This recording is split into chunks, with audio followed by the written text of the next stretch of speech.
What times we live in? In 2021, the US rejoined the Paris Climate Agreements. In Germany, where we are located, the Green Party is one of the kingmakers now in the German high politics. And if you look at the Nobel Prizes in physics, it was awarded for the physical modeling of Earth's climate. So this all means that for consumers, for politicians, for researchers, the climate change is a major concern. But is it also like that for banks? That is why we are here today. My name is Barnabás Ferenczy, and I'm happy to moderate the discussion on the question whether banks can lead the consumer climate movement. And I'm honored to be joined by Mathias Wikström from Stockholm, founder and CEO of Doconomy, a leading environmental fintech, making consumers aware of their CO2 footprint due to their behavior, their purchases, their payment transactions. And Carsten Wengel, here in studio, heading sales and distribution in the card and digital payments business of Giesecke+Devrient. Hello. And my first question would go back to the Physics Nobel Prize, actually. It's all about aiming at a better measurement of global warming. And Mathias, yourself as CEO of Doconomy, you also are witnessing and leveraging and driving the awareness around CO2 footprint calculations and measurement. So what do you think, what all that tells us about the need for science in fighting climate change? Mathias, over to you. Oh, thank you so much. No, I think it is utterly important that we frame the climate crisis in a way that resonates with everyone. I think to a great extent, this is about shaping a language of applied impact. We have the data, we have the tech, and working in great collaborations, in partnerships like this, we can make that resonate in every corner of the world. And the scientific frame of this is, of course, you can't improve what you can't measure, or what gets measured gets managed, if you resort to Peter Drucker quote. But I could also say that when Thor Hans Hansson, who is the chair of the Nobel Committee for Physics, announced this, he said that our knowledge about the climate crisis rests on a solid scientific foundation based on a rigorous analysis of observations, and this is utterly important. But then we also have the social facts, and why should you care as a consumer? Why should you act on this? And we see today that 40% of young people in the world are reluctant to even having kids, according to a recent study by the University of Bath. So we need to also take the social component into the ESG equation. And what you should really ask yourself is there is a line in the sand. Are you a taker or are you a giver? Are you a change maker or are you a change taker? And I think a lot of people are now looking to be part of this change, and that is what we try to enable. And Carsten, you are personally in touch with so many banking and payment executives all around the world. How you perceive their attitude towards the growing interest in climate change around us? Yeah, thanks for the question, Barnabas. But before I answer the topic on banks, I need to add one more scientist to the picture talking about Nobel Prizes here. And actually was a Swedish scientist, like Mathias is here, Svante Arrhenius, who in 1903 got the third Nobel Prize for chemistry. And he was actually a quite interesting guy because he was the first one to actually analyze the correlation, the mathematical correlation between the carbon that is in the atmosphere, the CO2 that's in the atmosphere, and the outcome it has on temperature increase. And he formed a famous law around this. So interesting enough, 120 years, science already knows about global warming. And if you look, basically only in the last 10, 20 years, we are really starting to act on this. And the COP26 in Glasgow was just the last highlight here on this topic. But now, Barnabas, let me come back to the topic of banks, and can they become a movement, and how they are reacting. Richard said it in the first panel this morning. He said there are defining moments sometimes for the financial services industry. 2007, for sure, was such a defining moment with the financial crisis that hit everybody. And I would also say the pandemic in 2020 and still 21 is a defining moment because it changed the awareness also for the financial service industry, what is really important. It's not only the economic factors, it's also social and environmental priorities that are coming to bear. Now, why do banks discover this? Well, they are sort of a mirror of society. On the one hand side, without banks, there would be no financing of business and the economy, right?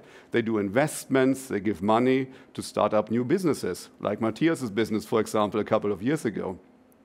But then, since, let's say, 80% of all human beings on Earth have some sort of a checking account or an account with a bank, so some relationship with a bank, or they pay with a device, there is, of course, this connection of banks with people, right? And so banks also observe there's a risen awareness for entrepreneurs, small and medium business leaders, people who want to invest in their houses or maybe in the energy protection of their houses and so forth, which may think, okay, what do we have to offer as financial services industries for these kinds of questions? And if we look at banks, I would say I want to add here 4 things that we see currently happening in the financial service industries all around the world. 4 ideas. For example, economic or environmentally friendly accounts. So in Germany, where I live, for example, you see a lot of banks now saying, okay, if you open an account with us, we're going to plant a tree. We're going to take part in a reforestation program somewhere on Earth. The second observation I have is sustainability funds. So investment banking, you see all of a sudden sustainability funds who are investing in water protection or alternative energies. And these kind of investment funds are popping up like thousands all of a sudden, right? It's really a new development. The other thing is happening at the board level of financial services industry, especially the large ones. They are appointing chief sustainability officers. So sustainability has a seat at the board of the financial services industry. And it's starting in many banks, also here in Germany and Europe, but around the world. And my last example would be that also like in the COP26, countries made commitments, public commitments of what they want to achieve by when. Also banks making public commitments on CO2 neutrality of their operations. And that is a very defining moment here for the banking industry that I see here, Barnabas. And with that, back to you. Carsten, if you needed to make a judgment, would you say banks are leading or are they following in this climate context? Well, let's say like this, not all banks are created equal. So I would say, especially the fintechs or the neobanks, how we also often call them, they are like throwing a spear into the future, right? They are defining something new. I see, for example, a Greece bank now appearing in Germany. I just read an advertisement actually in the newspaper on the weekend, which is only offering environmentally friendly accounts, which is only offering sustainability investments, which is creating initiatives publicly, creating a movement of people that are supporting environmentally friendly topics going forward. And that, of course, is a big advancement of these neobanks. If I take Matthias' business, the entire business model is based on carbon footprint and the carbon tracking of people, right? Of people like me who use this as consumers every day. So business models in the neobank fintechs are created sometimes on environmental topics. Now, if you then take the broader, let's say, established and more traditional banks, maybe for them it's not so easy. They are serving a broad and diverse group of people, right? The society is very diverse as we know it, right? And here maybe a step-by-step approach is more of what we see. And a nice example just today was publicly announced here in Germany. Consorsbank, a subsidiary of BNP Paribas, offered now an eco-friendly card to their consumers, right? So you can have recycled PVC, ocean plastic, and what have you. Now you could say, okay, the CO2 that you save because you're now offering a recycled card, that's maybe rather limited. But still, if now I, as a user, use this environmental card in the public, it has an impact. It shows other people, okay, what am I doing here? Maybe the bank is also creating some environmental offerings now with this new card that they are publishing, right? And so step by step, awareness is changing. It becomes a multiplier, maybe even a catalyst in terms of development. So why companies like Mathias, they throw the spear far. Maybe the analogy for the traditional banks is more like a shield, when with these shields they are pushing society further on the topics of science sustainability going forward. So Mathias, now you are in the role of the spear. How you feel about this, and also how you see from that perspective the banks you are also in touch with embracing or leveraging this trend for environmental consciousness? No, I think in regard of created equal, and I think if we should put this in an Orwell context, I think we all need to be going back to proving and agreeing that we all have a role to play, although we have maybe different abilities to do so. But I completely agree with Carsten. This is one of the reasons conversations like this are so important, and I think Carsten's 4 points are very precise in the broader responsibility that is in the market, and I would also think that the word of the catalyst in regard of the recent example with BNP Paribas in Germany as leading change through setting examples is a very powerful ambition, we think, the role of the catalysts. And that is also why Doconomy is offering solutions to fight the climate crisis through banks, because we see that they represent a trusted network, and if we could use that trust to mitigate the risk of the climate crisis, I think we have made use of existing functions and features and role in society instead of inventing new one. Also, we started with mentioning the importance of measuring and getting this into play in regard of not only on a consumer basis, but also on a regulatory basis. There is a need for precise reporting, precise measurement, and that's where Doconomy come into play. And obviously this is going to go more granular and more precise over time. But just like any catalyst, you need to get things started to get this change into motion. And if we're looking for perfect and only the very large impact topics, it is likely to be too late. This is equally as much a change of behavior. This is equally as much as daring to be the catalyst in your family, in your society, at your work, or in any other role that you play. So everyone has a role to play, and we're much better off with having everyone making little progress than just having a very few people making a lot of progress. Mm-hmm. So in that sense, adding collaboration, I think circling back to the words of Carsten and the catalyst of banks. Banks are necessary, and I think we both actually, and maybe that's why our collaboration is so much appreciated on the Doconomy side, we both have a very complementary role to play in this relationship. Mm-hmm. Following up on the word collaboration you mentioned several times, Mathias, I think we all agree that the change needed and the challenge out there is so enormous that no company, no bank, and even no country alone can deal with it on its own. So collaboration is called for.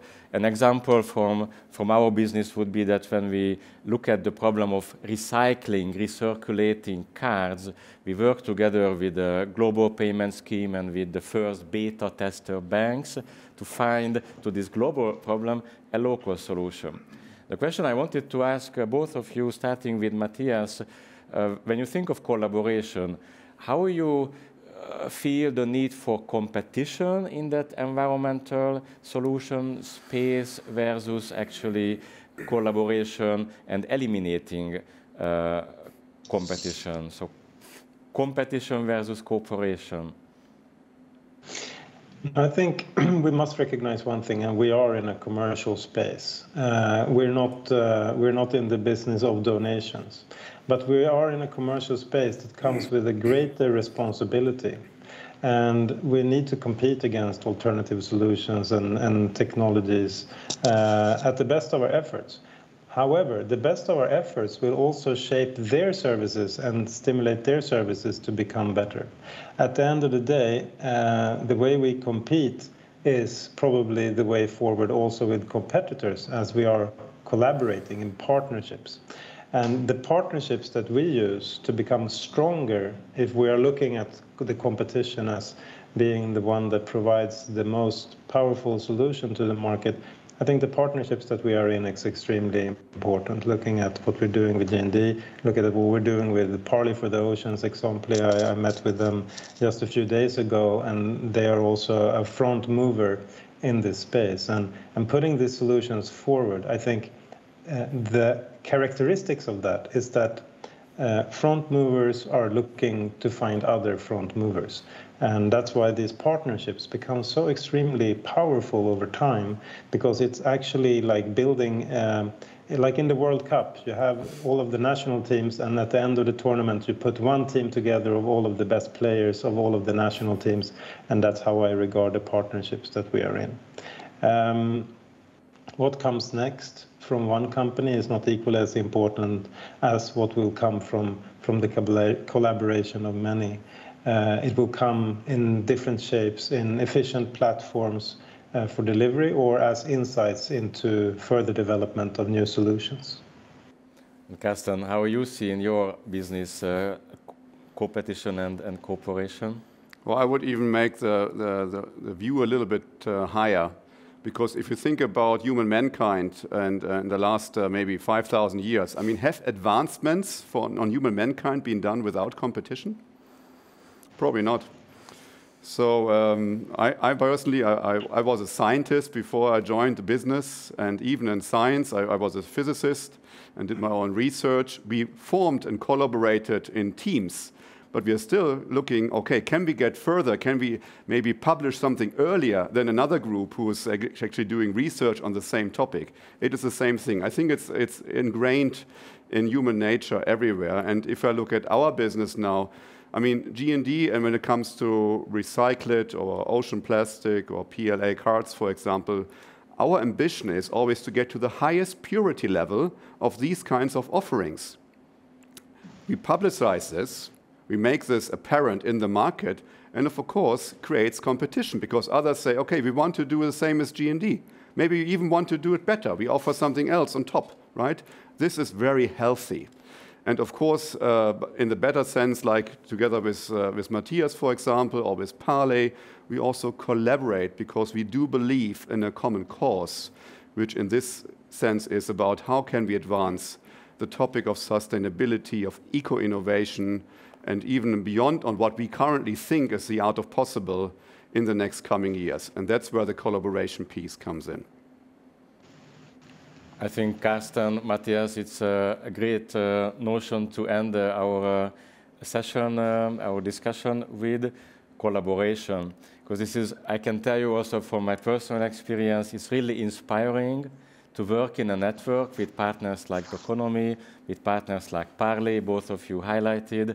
This is how we can together build platforms that can really act as catalysts of change, and we can enable also banks to actually lead also in their sphere the movement for more climate consciousness.